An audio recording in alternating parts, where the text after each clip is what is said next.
ఎడారిలో సెలయేర్లు. ఫిబ్రవరి 27. యాకోబు ఒక్కడు మిగిలిపోయెను. ఒక నరుడు తెల్లవారు వరకు అతనితో పెనుగులాడెను. ఆదికాండము 32:24.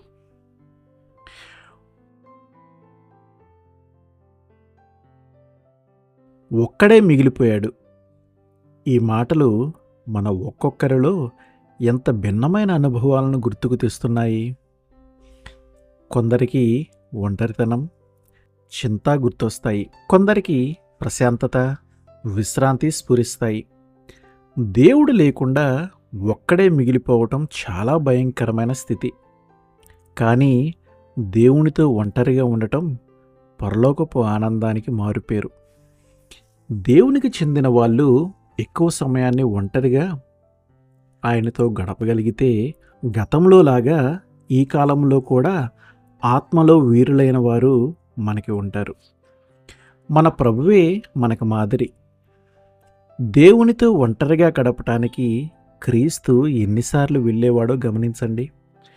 మీరు ప్రార్థించేటప్పుడు మీ గదిలోనికి వెళ్ళి తలుపు వేసుకొని ప్రార్థించండి అని ఆయన ఆజ్ఞాపించటంలో చాలా గొప్ప ప్రయోజనం ఉంది. ఏలియా, ఎలీషాలు దేవునితో ఒంటరిగా ఉన్నప్పుడే అద్భుత కార్యాలు జరిగాయి. యాకోబు దేవునితో ఒంటరిగా ఉన్నందువల్లే రాజవంశానికి మూలపురుషుడయ్యాడు.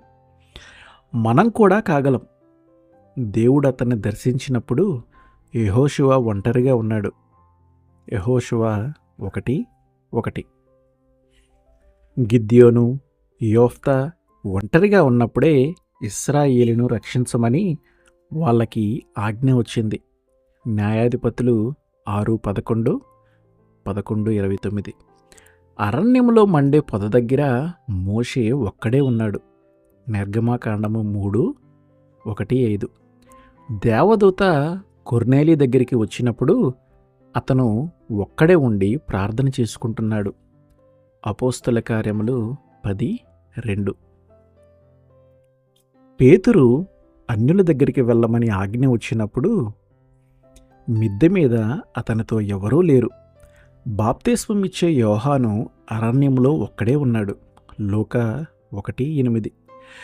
ప్రియ శిష్యుడైన యోహాను పద్మాసులు ఒంటరిగా దేవునికి సన్నిహితంగా ఉన్నాడు. ప్రకటనలు 1:9. దేవునితో ఒంటరితనాన్ని కోరుకోండి.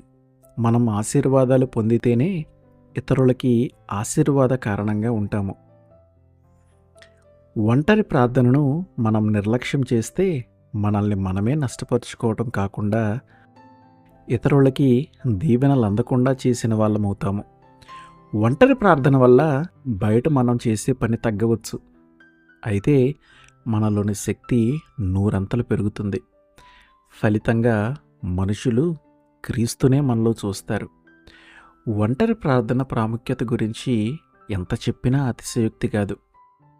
మౌనంగా ప్రభు సన్నిధిని ఎన్నికైన భక్తులు ఏకాంతాన ధ్యానించకపోతే ఎంత చేసినా సఫలం కావు. ఎంచదగ్గ దైవ కార్యాలు. ఆమెన్.